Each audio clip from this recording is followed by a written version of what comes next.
Assalamualaikum warahmatullahi wabarakatuh. Alhamdulillahi rabbil alamin, wassalatu wassalamu ala ashrafil anbiya'i wal mursalin Sayyidina Muhammadin wa ala alihi wa ashabihi ajma'in. Rabbi shrah li sadri wa yassir li amri wa hlul 'uqdatam min lisani yafqahu qawli. Allahumma salli wa sallim wa barik ala Sayyidina Muhammad wa ala alihi wa ashabihi wa man tabi'ahum bi ihsanin ila yaumiddin. Allahumma 'allimna ma yanfa'una wanfa'na bima 'allamtana wa zidna 'ilman ya arhamar rahimin. Allahumma faqihna fid din wa 'allimna at-ta'wil wahdina siratakal mustaqim. Subhanaka la 'ilma lana illa ma 'allamtana innaka antal 'alimul hakim. Wala haula wala quwwata illa billahil 'aliyyil 'azim. Amma ba'd. Sidang jemaah muslimin dan muslimat yang dirahmati Allah Subhanahu wa taala sekalian. Pertamanya, marilah kita merafakkan syukur kehadrat Allah Subhanahu wa taala yang telah mengurniakan kita nikmat Islam dan iman. Moga dua nikmat yang besar ini berkekalan dalam diri kita sehingga saat kita dipanggil untuk kembali kepada Allah Subhanahu wa taala. Dan kita juga bersyukur atas nikmat dan taufiknya menghimpunkan kita dalam majlis ilmu pada malam ini. Mudah-mudahan masa yang kita luangkan untuk menghadiri majlis-majlis ilmu menjadi amal saleh bagi diri kita di sisi Allah dan dipermudahkan dengan sebabnya jalan kita menuju ke syurganya kelak. Allahumma amin, Allahumma amin. Sidang jemaah yang dirahmati Allah Subhanahu wa taala sekalian, insyaallah pada malam ini kita sambung pengajian kuliah tafsir daripada kitab Tafsir Al-Munir, yang mana kita akan membicarakan pada malam ini satu lagi surah daripada surah-surah juz'u amma, iaitulah surah Al-Kautsar, suratul Kautsar. Suratul Al-Kautsar, saya rasa tak ada orang yang tak hafal surah Al-Kautsar ni. Semua orang hafal, semua hafiz Al-Kautsar. 3 ayat sahaja surah Al-Kautsar.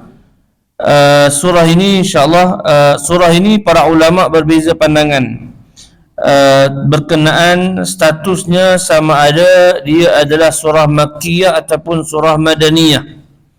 Sebahagian para ulama menyebutkan surah ini sebagai surah Makkiyah. Sebahagian para ulama mengatakan bahawa surah ini surah Madaniyah. Jadi macam mana boleh berlakunya perbezaan? Situlah saya huraikan sedikit sebanyak. Para ulama dalam menentukan surah Al-Kautsar ini, para ulama melihat kepada kandungan surah. Jadi nak menentukan sama ada surah itu Makkiyah ataupun Madaniyah, antaranya melihat kepada kandungan surah. Contoh antaranya jika surah itu menyebut tentang perkara-perkara akidah, kebiasaannya surah yang menyebutkan tentang perkara akidah, tauhid dan sebagainya adalah surah Makkiyah. Manakala surah-surah yang mengandungi ayat-ayat tentang syariat, hukum hakam, puasa, zakat dan sebagainya, maka dia adalah surah daripada Madaniyah. Jadi surah Al-Kautsar ini, apabila para ulama melihat kepada ayat-ayatnya, ada 2 ayat yang menjadi penumpuan, iaitu ayat yang kedua dan ayat yang ketiga.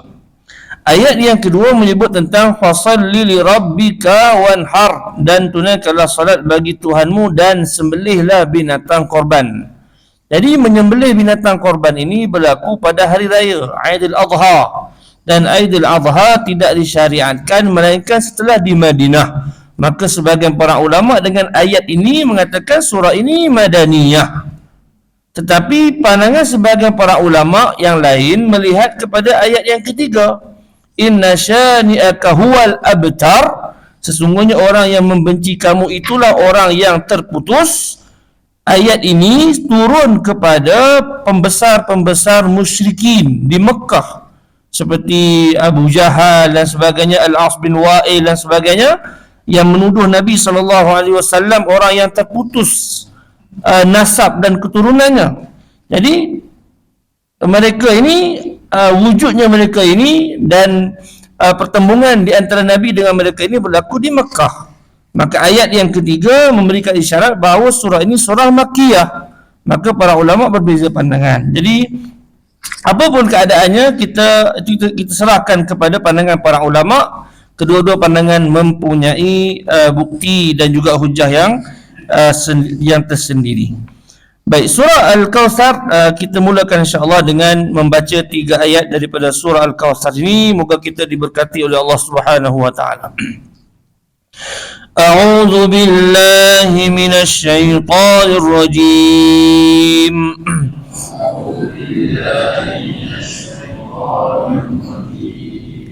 بسم الله الرحمن الرحيم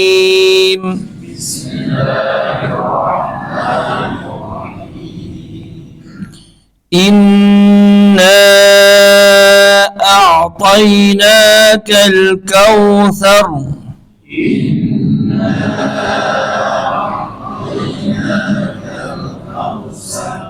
فصل لربك وانحر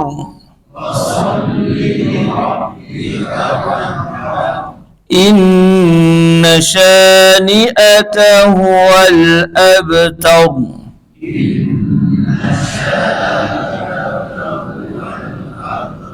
صدق الله العظيم.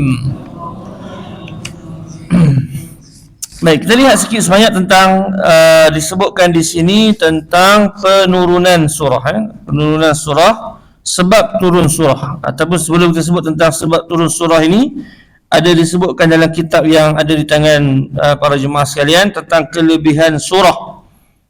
Kelebihan surah ini saya bacakan satu riwayat. Al-Imam Ahmad telah meriwayatkan hadis berikut daripada Anas bin Malik radhiyallahu anhu, Rasulullah sallallahu alaihi wasallam terlelap seketika, kemudian baginda bangun mengangkat kepalanya dalam keadaan senyum.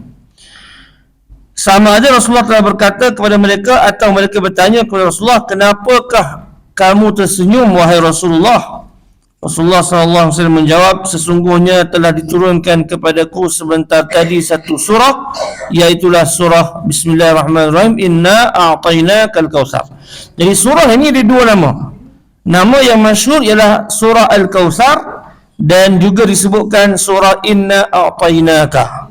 Jadi dua-dua kita boleh gunakan sebagai nama bagi surah ini. Baik, ada juga beberapa kisah yang lain kita akan sebut nanti insya-Allah. Kita lihat kepada ayat yang pertama surah Al-Kawthar. Allah Subhanahu wa taala berfirman, Inna a'tainakal kautsar. Sesungguhnya kami a'tainaka telah memberikan kepadamu Al-Kawthar, sebuah sungai di syurga. Baik, Allah Subhanahu wa taala berfirman inna a'tainaka. Inna, ayat ini pun saya dah sebut beberapa kali dalam kuliah yang lalu, tapi sebagai pengulangan. Bila kita baca Al-Quran, kita akan dapati Allah Subhanahu wa taala menggunakan kata ganti nama jamak. Inna, sesungguhnya kami. Sedangkan Allah itu Al-Ahad, Maha Tunggal. Jadi kenapa pula digunakan kata ganti nama yang berganda? Kami kalau kita guna dalam bahasa percakapan kita, maksudnya sekumpulan lah, lebih daripada satu kan. Jadi apa yang telah saya sebutkan, kenapa digunakan kata ganti nama jamak ataupun berganda ini? Kerana dalam bahasa Arab menggunakan kata ganti nama nahnu, inna, sesungguhnya kami, itu bermaksud menunjukkan keagungan, menunjukkan ketinggian, menunjukkan kehebatan orang yang bercakap. Jadi maksud ayat di sini bukanlah bila kita kata bila kita baca sesungguhnya kami. Sebagian orang dia tak tahulah dengan sengaja ataupun tidak mengambil ayat ni mengatakan bahawa ni ayat ni Allah kata kami kan lebih daripada satu. Dia menafsirkan dengan tafsiran sendiri. Yang ni satu tindakan yang salah dan menyimpang daripada maksud yang sebenar. Kerana Al-Quran bahasa Arab, maka kita kena faham maksudnya seperti mana difahami oleh orang Arab. Maka orang Arab bila menggunakan kami, itu tidak semestinya bermaksud orang yang ramai, tetapi bermaksud walaupun seorang tapi dia orang yang besar, pembesar, orang yang mempunyai kedudukan, dia akan menggunakan kata kami. Inna na'muruka, sesungguhnya kami memerintahkan kamu. Hadis orang. Jadi kami itu bermaksud keagungan, ketinggian, kehebatan yang bercakap. Jadi di sini bermaksud kehebatan, bukan bermaksud bilangan. Bukan bermaksud bilangan. Bahkan kalau tak silap saya dalam bahasa Melayu pun kita kadang-kadang guna, kan? Ada digunakan bahasa-bahasa persuratan, kita tengok lama-lama kami dengan ini, kami dengan ini. Walhal yang menulis surat tu seorang. Jadi kita perkara ni kita kena faham begitu supaya kita tidak terkelirulah. Kalau ada yang cuba-cuba yang orang-orang yang pandai tak boleh nak tumpang ni, dia baca terjemahan, dia terus buat istinbat, dia letak hukum. Tengok ni kami ramai, itu salah, salah. Jadi inna a'tayna, sesungguhnya kami, kata Allah, a'tainaka. A'tainaka. Ini saya pergi bahasa Arab sikit. Sebab bila kita faham melalui bahasa Arab, kita akan faham makna dia. A'tainaka. Ka tu kamulah wahai Muhammad. A'taina. A'tainaka di dua di situ. A'taina tambah ka. Ka tu maksudnya kamu wahai Muhammad. Kami telah memberikan kepadamu. Mu tu ka tu. Baik, apa yang saya nak sebut ialah a'taina. Tengok terjemahan, telah memberikan. Telah memberikan. Telah memberikan. Apa maksud telah memberikan? Orang putih kata past tense. Kan? Ngajak bahasa Inggeris sikit kan. Past tense, present tense kan. Past tense. Fi'il madhi. Maknanya telah berlalu. Maknanya ia adalah pemberian yang telah diberikan Allah kepada Nabi Muhammad sallallahu alaihi wasallam. Saya nak tanya tuan-tuan, Telaga Kausar ketika ayat ni turun, Nabi dah dapat belum? Nabi dah boleh minum daripada Telaga Kausar tu belum? Belum. Kerana bukan telaga, sungai. Kerana sungai Al-Kausar ini Rasulullah akan dikurniakan dengan sungai ini di akhirat, di padang mahsyar, bukannya ketika di dunia. Tetapi ayat ini Allah sebut kami telah mengurniakan, telah memberikan kepadamu Al-Kausar. Jadi kenapa Allah gunakan kata kerja yang telah lalu untuk sesuatu yang akan dikurniakan pada masa akan datang? Itu persoalan dia. Jadi kita fikir macam tu supaya kita nak tanya, wah kenapa begitu? Tapi kalau yang belajar bahasa Arab, dia akan tahulah. Jadi, saya ulang balik, a'tayna ialah satu kata kerja yang telah pun lalu, past tense, fi'il madhi dalam bahasa Arab. Tetapi, kurniaan itu, pemberian itu akan dikurniakan nanti di akhirat. Jadi, kenapa begitu? Sepatutnya Allah sebut inna nu'tika ataupun inna sanu'tika. Kami akan memberikan kamu. Itu yang baru betul dengan situasi. Baik. Jadi apa maksud di sini? Maksudnya di sini ialah apabila orang Arab menggunakan kata kerja yang lalu untuk sesuatu yang akan datang, dia di situ bermaksud penegasan. Ditegaskan bahawa pemberian dan kurniaan itu pasti akan diberikan kepada Nabi Muhammad sallallahu alaihi wasallam. Dia bukan maknanya pemberian yang dijanji tapi sampai masa tak dapat. Tak. Ini pemberian kurniaan yang pasti Allah akan kurniakan kepada Muhammad. Sebab apa? Sebab digunakan kata kerja yang lalu untuk perbuatan yang akan datang. Saya harap tak begitu complicated lah kan. Tak apa, jangan risau tuan-tuan, boleh faham insya-Allah. Saya bagi clear. Saya sebenarnya dah jemput tuan-tuan dalam kuliah lalu, sebenarnya kita pun dalam perbualan kita pun kita guna juga tuan. Bila kita guna? Kat kedai mamak tuan. Tuan-tuan pergi kedai mamak kan? Teh tarik satu, siap. Mana dia siap? Mana dia siap kan? Waktu dia kau siap. Kan? Itu contoh lah nak bagi ingat kan. Taklah sama ni ayat yang Allah Maha Tinggi, ayat Allah Ta'ala ni, tapi kita nak bagi faham kan. Mana siap kan? Nantilah saya buat kan. Kita kenapa siap? Kenapa dia kata siap? Lepas dia kata, Mama, dia tarik satu. Okey, nanti saya buat. Begitu betul kan? Tak, siap. Kita siap. Siap. Kenapa? Dia nak bagi tahu kat kita, confirm aku akan siapkan. Nanti dapatlah. Cepat. Memang cepat tu lah kan. Jadi maknanya digunakan patutnya akan siap. Nanti siap. Nanti siap. You minta apa? Tarik ke? Nanti siap kan? Tak ada kan? Siap. Maknanya siap tu kata kerja yang mungkin kita dah siap lah, dah ready. Tapi tak ready lagi. Maknanya nak menunjukkan dia memang akan siap dan dia akan bagi kita makanan yang kita minta. Itu contoh lah nak bagi faham apa dalam perbualan bahasa kita yang kita gunakan sehari-harian. Walaupun ayat Quran ni maha tinggi, yang lebih tinggi maknanya dan juga bahasa, gaya bahasa, tapi begitulah untuk kita memahami maksud penggunaan kata kerja yang lalu untuk sesuatu yang akan datang. Bermaksud pasti kurniaan, pemberian itu pasti Allah akan kurniakan kepada Nabi Muhammad sallallahu alaihi wasallam. Inna a'tainaka al-kautsar. Al-kautsar. Apakah itu al-kautsar? Para ulama dalam membahaskan makna al-kautsar ada banyak pandangan para ulama. Tapi saya tak nak ambil pandangan yang kita kata pandangan yang tak boleh dirujuk. Kita ambil pandangan yang kuat, dua pandangan. Yang paling kuat di kalangan para ulama, iaitu pertama, sebagian para ulama menyebutkan al-kautsar itu ialah sebatang sungai yang dikurniakan Allah Subhanahu wa taala kepada Nabi Muhammad sallallahu alaihi wasallam, dan sungai ini mengalir di dalam syurga.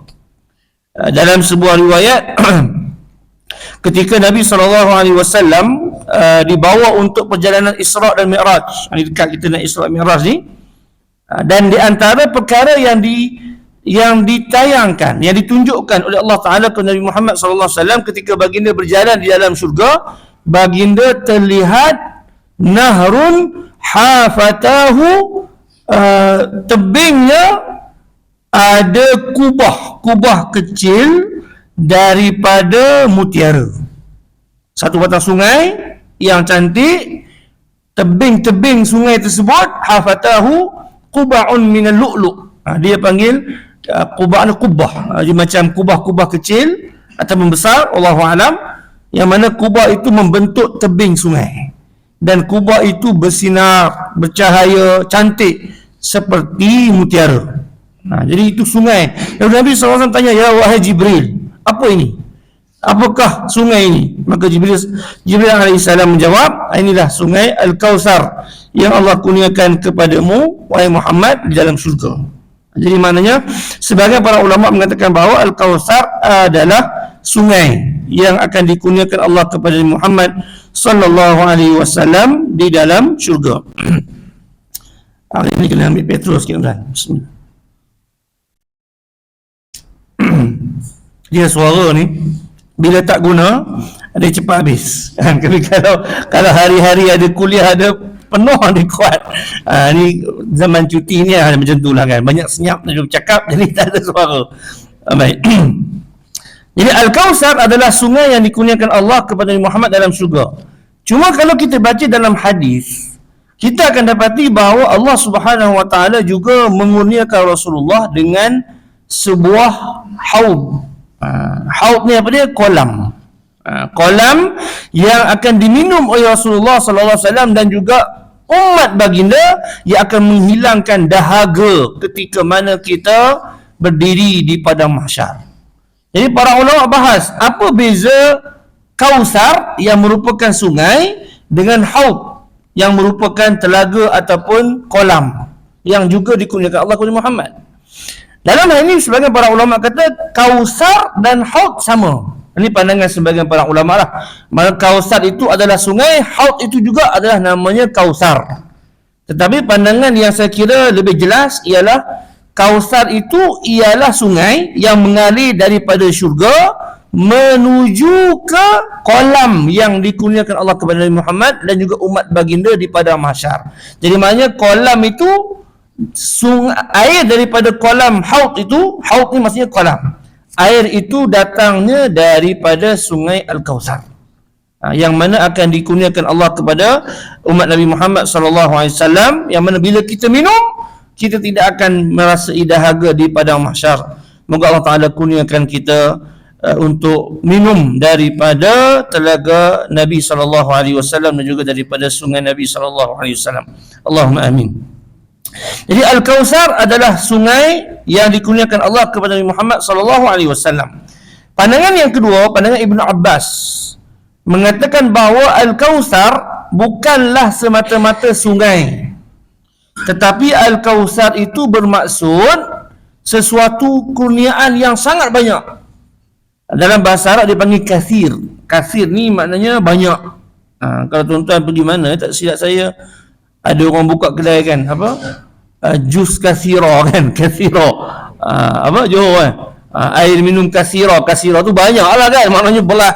Kalau kat Terengganu ada gelas besar kan. Tak apa, saya bagi tuan-tuan yang mengantuk tu buka je mata sikit, gelas besar, jus kan. Jadi ada juga minuman air kathira. Kathira tu banyak kan. Tapi Kausar terlampau banyak. Jadi maknanya Al-Kausar, Ibnu Abbas mengatakan bahawa Al-Kausar itu ialah kurniaan Allah yang sangat banyak. Dan sebenarnya memang Allah telah mengurniakan Rasulullah sallallahu alaihi wasallam dengan pelbagai bentuk kurniaan. Tuan tengok sendiri, baca dalam surah Alam Nashrah Laka Sadrak. Di situ disebutkan pelbagai kurniaan Allah Taala. Surah Ad-Duha, dalam itu disebutkan kurniaan Allah Ta'ala. Al-Quran itu kurniaan, dan bermacam-macam lagi kurniaan Allah Ta'ala kepada Muhammad sallallahu alaihi wasallam. Di antara kurniaan itu ialah sungai Al-Kausar. Jadi maknanya Al-Kausar bukanlah nama sungai, tetapi semua kurniaan Allah kepada Nabi Muhammad termasuklah sungai. Ini pandangan Ibnu Abbas radhiyallahu anhu. Jadi tak ada masalah. Sebenarnya dua-dua pandangan ini tidak bercanggah sama sekali. Yang kita faham bahawa Al-Kausar itu sungai dalam syurga pun tidak menjadi masalah. Kerana itu pandangan kebanyakan para ulama bahawa Al-Kausar itu adalah sungai yang dikurniakan Allah kepada Nabi Muhammad sallallahu alaihi wasallam di dalam syurga. Baik. Inna a'tainakal kausar, inna a'tainakal kautsar fasalli, maka dirikanlah salat. Fasalli, salli daripada salatun, maka dirikanlah salat. Li rabbika wanhar, maka dirikanlah salat kepada Tuhanmu dan berkorbanlah. Tuan-tuan tengok ya, dalam ayat ni Allah Subhanahu wa taala kurniakan Rasulullah dengan satu bentuk kurniaan, iaitu sungai Al-Kausar. Bila Rasulullah dikurniakan sesuatu nikmat, Allah terus perintahkan Rasulullah untuk mendirikan salat. Fasalli, fa ni dia adalah sambung, maka salatlah kamu kerana nikmat yang aku kurniakan kepadamu, kerana Al-Kausar yang aku kurniakan kepadamu, maka dirikanlah salat. Kenapa? Kerana mendirikan salat, mendirikan ibadah itu sebagai tanda syukur atas kurniaan yang Allah kurniakan kepada Nabi Muhammad sallallahu alaihi wasallam. Maknanya solat ni Rasulullah sallallahu alaihi wasallam mendirikan solat bukan semata-mata untuk melaksanakan tanggungjawab sebagai hamba, tak. Sebaliknya solat baginda adalah solat untuk mensyukuri nikmat yang Allah kurniakan kepada baginda. Ini satu martabat, kita solat kerana syukur. Kita solat kerana apa? Kenapa solat? Wajib Ustaz, tak solat nanti dosa, masuk neraka. Kita solat kerana takutkan api neraka. Kita solat kerana apa? Kerana kewajipan. Adakah salah? Tak, itu betul, tak ada masalah. Ada orang solat kenapa? Saya solat kerana takut Ustaz nanti neraka berat, siksa. Betul, itu adalah niat dan tujuan yang betul. mendirikan solat kerana takutkan api neraka, tak ada masalah. Tetapi ada orang yang lebih tinggi, solat kerana apa? Saya solat ni kerana nak meraih ganjaran syurga. Dia boleh sama-sama, dia boleh kadang-kadang setengah orang dia lebih kuat takutnya berbanding harap. Jadi dia solat kerana takut neraka. Ada orang lebih kuat harapnya berbanding takutnya. Dia solat kerana nak syurga. Dia tak fikir sangat tentang azab neraka. Kalau orang tanya tak takut neraka, takut. Tapi dia lebih memikirkan solat tersebut untuk meraih syurga Allah Ta'ala. Tak kisah mana dua-dua tu betul. Tetapi Rasulullah SAW baginda solat untuk menzahirkan syukur kepada Allah Ta'ala. Sebab tu dalam hadis yang kita dengar, apabila Nabi SAW solat sampai terpecah tumit baginda. Ini kita semua biasa dengar kan. Sampai Sayyidatina Aisyah melihat tumit baginda pecah kerana lamanya berdiri dalam solat. Tumit kita pecah juga. Saya pecah juga. Bukan sebab dia solat. Overweight kan. Makan banyak sangat. Sampai pecah tumit. Berdiri lama sangat. Sebab kerja, sebab itu dan sebagainya. Tetapi Rasulullah pecah tumit kerana berdiri lama dalam solat. Sampai Sayyidatina Aisyah tanya, "Ya Rasulullah, wahai Rasulullah, kenapa solat sampai pecah tumit? Wa qad ghafara laka ma taqaddama min zambik wa ma ta'akhkhar." Dosa kamu yang lalu, dosa kamu yang akan, semua Allah dah ampun dah.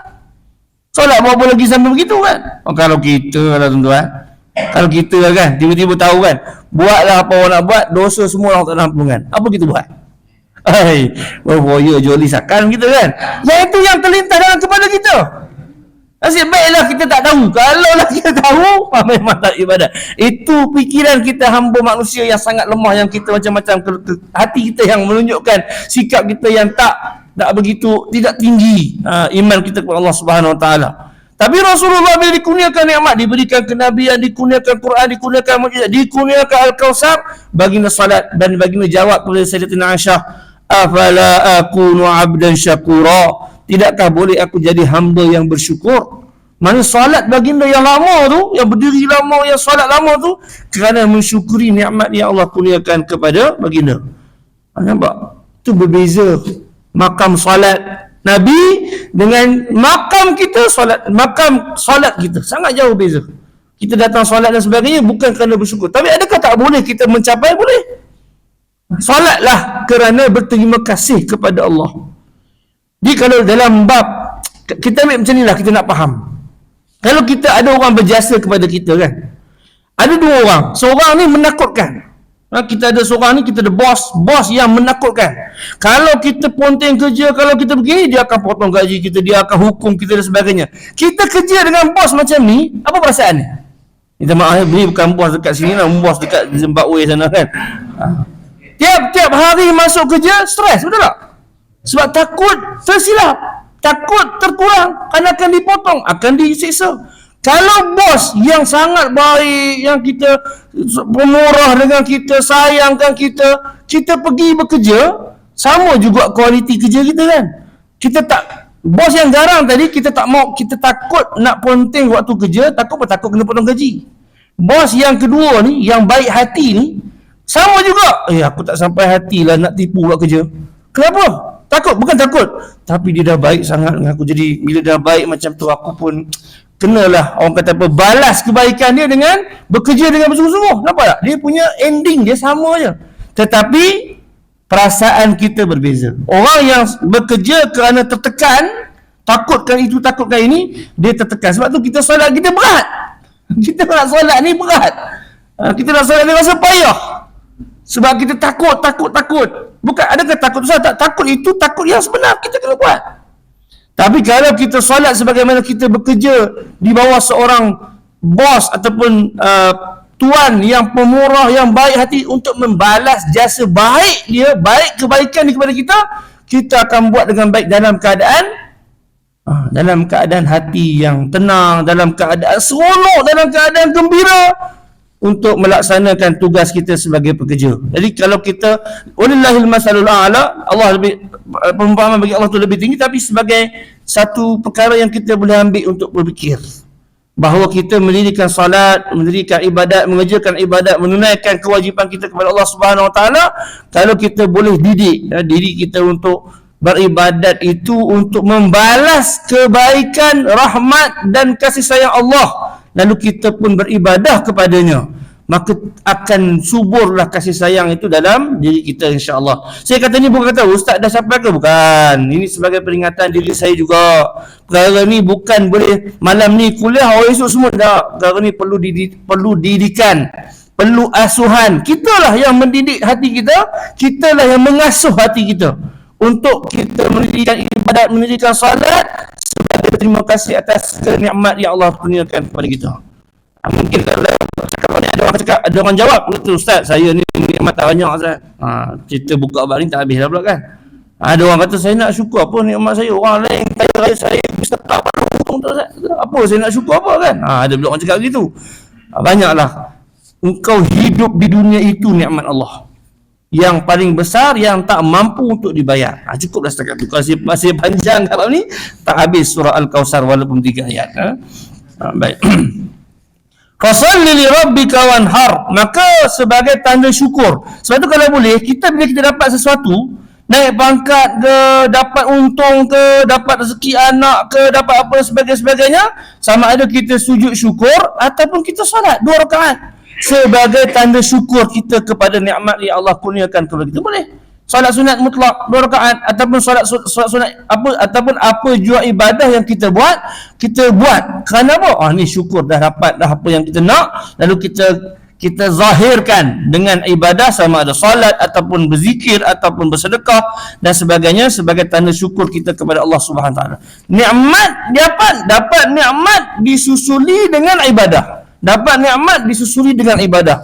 Ucapan alhamdulillah tu memang kita ucapkanlah, tetapi ibadat tu, perbuatan itu kita buat sebagai menyusuli segala bentuk nikmat yang Allah kurniakan kepada kita. Mengambil pengajaran daripada ayat inna a'tainakal kautsar fasalli, fasalli, maka dirikanlah salat, li rabbika wanhar, dan berkorbanlah.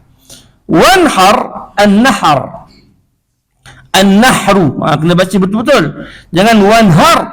Wanhar ni lain. Ha ni ha pedas. Kalau tukar kepada ha simpul jadi apa?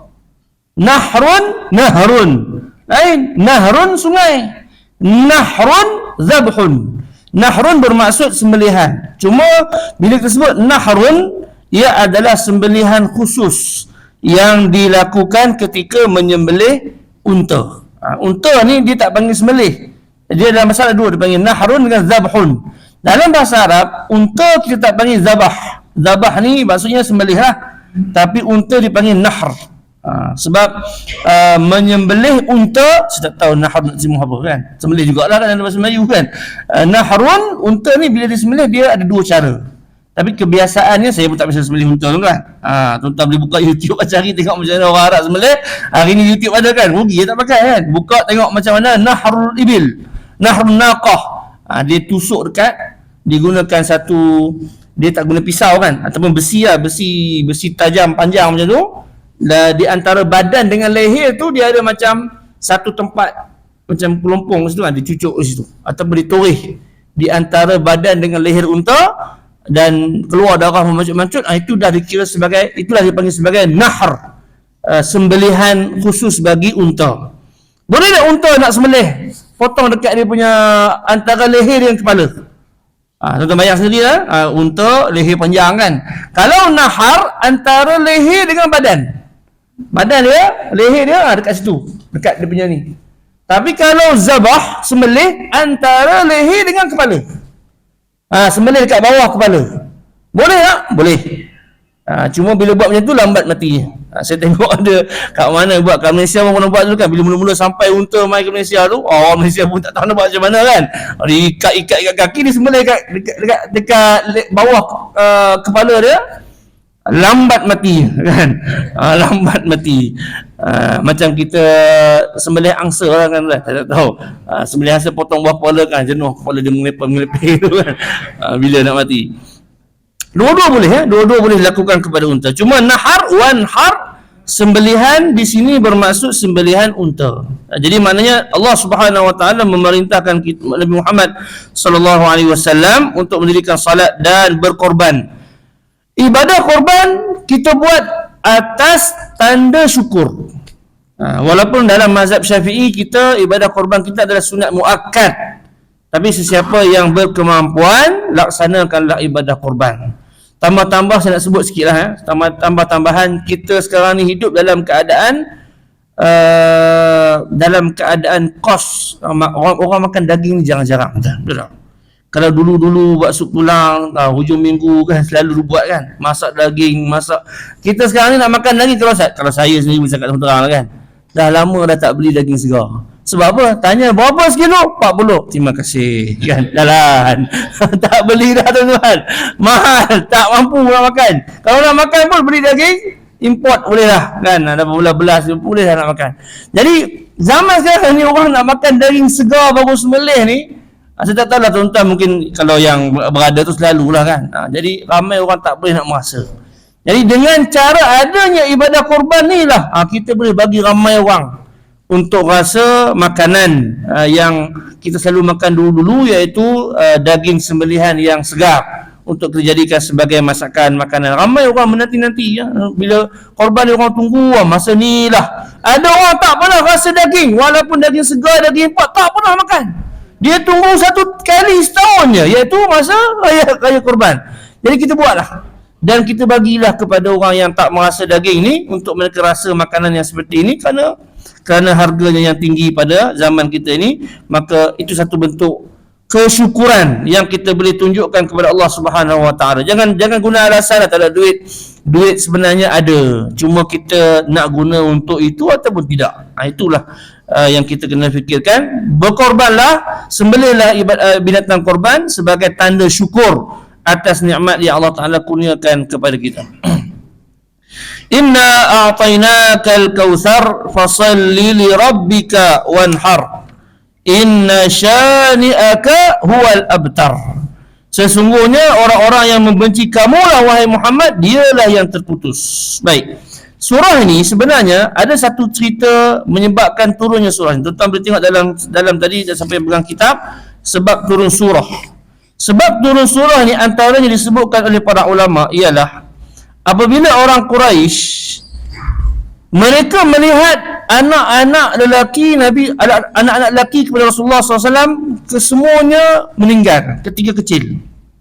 Ada beberapa orang anak Nabi kita, kena menyanyi kan, anak Nabi kita 7 orang kan, 3 laki-laki 4 perempuan. Anak-anak kita kat pasti menyanyi lagu ni kan, kita tak ingat. Jadi anak-anak Nabi SAW ada 7 orang, yang mana lelaki semuanya wafat ketika kecil. Jadi orang-orang Quraisy, terutama sekali Abdullah dan juga Ibrahim, yang wafat sebelum dilantik menjadi Rasul.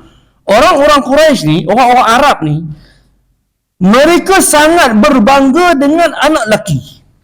Kita mungkin tak faham lah, sebab kita hari ni tak adalah sangat melihat kepada bilangan anak tu kan. Kadang-kadang tengok orang ramai anak tu jadi satu lain lah sikit kan. Kalau orang Arab, tengok orang yang sikit anaknya berbanding dengan orang yang ramai anaknya, melambangkan status. Orang yang mempunyai ramai anak, terutama anak lelaki, mempunyai status dan kedudukan yang dihormati dalam masyarakat. Ini orang Arab. Tiba-tiba dalam keadaan orang Arab memandang tinggi orang yang mempunyai anak lelaki yang ramai, Rasulullah SAW pula anak lelaki baginda wafat ketika kecil, iaitu Abdullah, Ibrahim dan juga Al-Qasim. Jadi apa kata mereka? Mereka kata, tengoklah kepada Muhammad, dia telah kehilangan anak-anak lelakinya, dan dia ini tergolong dalam golongan orang yang terputus abtar. Terputus apa? Terputus keturunan. Kerana keturunan dibawa oleh anak lelaki. Bila anak lelaki, dia akan bawa nama kita. Kita pun kan bin kepada nama kita. Kalau anak perempuan, bila dia berkahwin, anak dia nanti akan bawa nama suami dia, bukan nama kita. Jadi anak perempuan bin, anak perempuan kita kahwin, jadi anak tu bin kepada suami dia, bin kepada atuk dia, bukan kepada kita. Kalau kita anak lelaki kahwin, dapat anak tu bin kepada bapa dia, bin kepada kita. Jadi orang Arab memandang itu sebagai kesinambungan keturunan. bagi seseorang dalam masyarakat. Jadi bila Nabi SAW wafat anak baginda Ibrahim ataupun Abdullah, orang Arab mula memandang ini sebagai satu perkara yang negatif. Dia kata, adakah kamu nak ikut lelaki yang tak ada anak, tak ada keturunan ni? Mereka mengatakan Rasulullah akan putus keturunan, habis. Bila habis wafatnya anak lelaki, maka habislah keturunan Nabi SAW. Maka mereka memandang ini sebagai satu perkara yang rendah, yang tidak dijadikan sebagai satu perkara yang mereka tidak menghormati Rasulullah kerana anak lelaki baginda yang wafat ketika kecil, kerana Nabi tidak akan ada keturunan yang menyambung namanya kemudian. Jadi mereka menuduh Rasulullah ni terputus hubungan, terputus keturunan, tidak ada orang yang nak menyambung keturunan dan sebagainya. Lalu Allah Subhanahu wa taala menjawab tuduhan mereka itu. Allah kata, inna syani'aka, sesungguhnya orang-orang yang bencikan kamu wahai Muhammad kerana mereka menyangka kamu akan terputus keturunan kerana kematian anak-anak lelakimu, huwal abtar, mereka lah yang akan terputus sebenarnya, bukan kamu wahai Muhammad.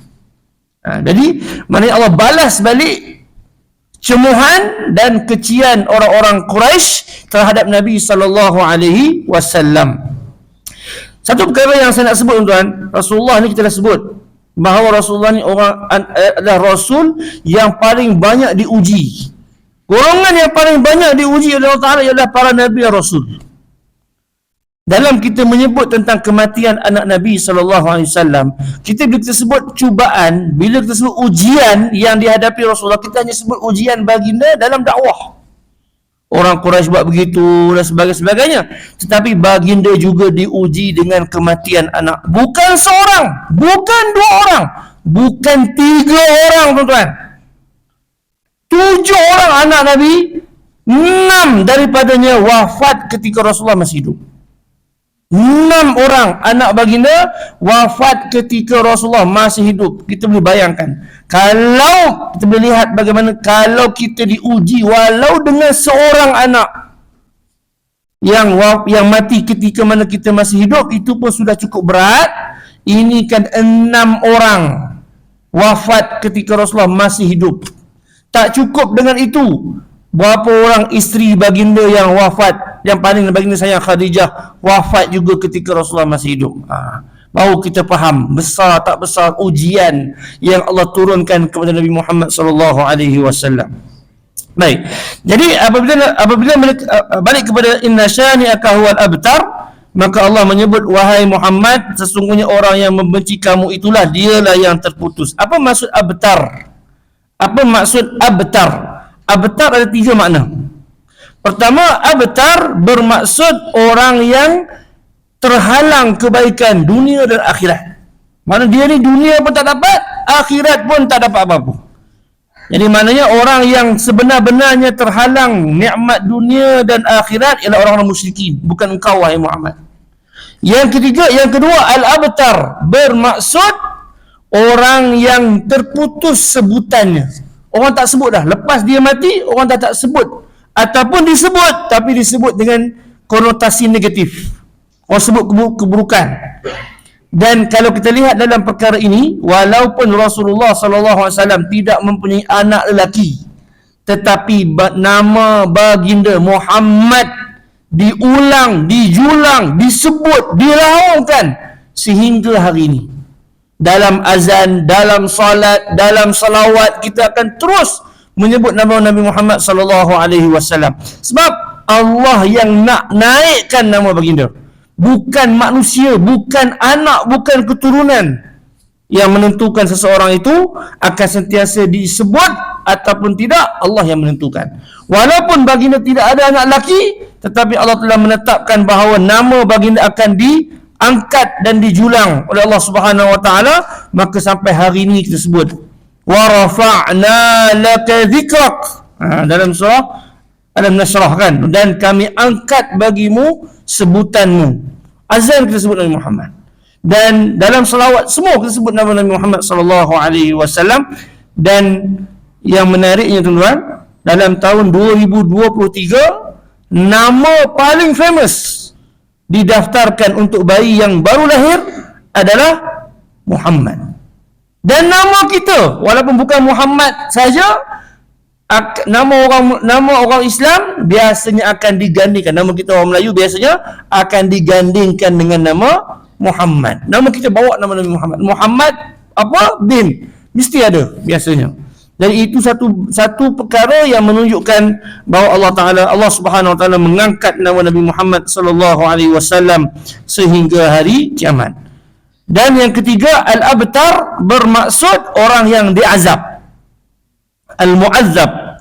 Jadi kalau kita lihat Allah sebut inna syani'aka huwal abtar, orang yang benci kamu wahai Muhammad itu orang musyrikin, mereka lah al-abtar, mereka lah orang yang terputus nikmat dunia dan akhirat, mereka lah yang tak akan disebut sampai bila-bila. Tu tengok tuan, Abu Jahal, Abu Lahab, semua pembesar-pembesar musyrikin yang mati dalam keadaan kufur, habis, tak disebutkan, tak ada keturunan, bahkan kalau disebutkan pun disebut dalam keadaan yang buruk. Contohnya tabbat yada Abi Lahab disebut, tapi disebut dengan sebutan yang buruk, dan mereka lah yang akan diazab oleh Allah Subhanahu Wa Taala di akhirat kelak. Jadi bukan Rasulullah yang abtar, tetapi orang-orang musyrikin lah yang abtar, iaitu orang yang kita sebutkan 3 makna tadi. Jadi mudah-mudahan insya-Allah surah Al-Kautsar walaupun 3 ayat, mudah-mudahan insya-Allah kita faham dan kita boleh jadikan amalan, terutama sekali pada ayat yang kedua, fasalli li rabbika. Salat untuk dijadikan sebagai tanda syukur kita kepada Allah Subhanahu Wa Taala, insya-Allah. Wallahu taala a'lam. Ada soalan kan tu? Saya buka sekejap.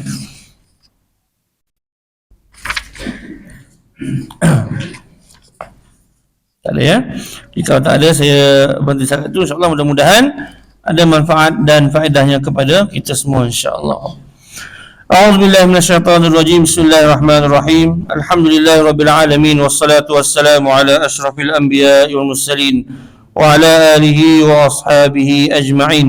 اللهم بالحق أنزلته وبالحق نزل، اللهم عظم رغبتنا فيه واجعله نورا لبصرنا، شفاء لصدرنا وذهابا لهمنا وغمنا وحزننا. اللهم زين به لساننا وجمل به وجهنا وقوي به جسدنا وثقل به ميزاننا، وارزقنا تلاوته على طاعتك آناء الليل وأطراف النهار، واحشرنا مع النبي محمد وآله الأخيار. Ya Allah, Engkau turunkan Al-Quran membawa kebenaran, bahkan kerana kebenaran jugalah ia turun. Ya Allah, tingkatkan kecenderungan kami untuk membacanya. Jadikan Al-Quran bagi kami penyelah pandangan, penyembuh jiwa, pengubat duka lara yang menghapuskan kesedihan dan rasa duka cita. Ya Allah, jadikanlah Al-Quran basahan lidah kami, penyeri wajah kami, penyegar jasmani kami. Beratkan timbangan amal saleh bagi kami dengan Al-Quran. Kurniakan kepada kami kudrat membaca dan mematuhi surahan-Mu sepanjang malam dan siang. Himpunkanlah diri kami bersama Rasul-Mu Nabi Muhammad sallallahu alaihi wasallam dan keluarga baginda yang mulia. Wa sallallahu ala sayyidina Muhammad wa ala alihi wa sahbihi wasallam. Walhamdulillahi rabbil alamin. Subhanakallahumma wa bihamdik, asyhadu an la ilaha illa anta, nastaghfiruka wa natubu ilaik. Assalamualaikum warahmatullahi wabarakatuh.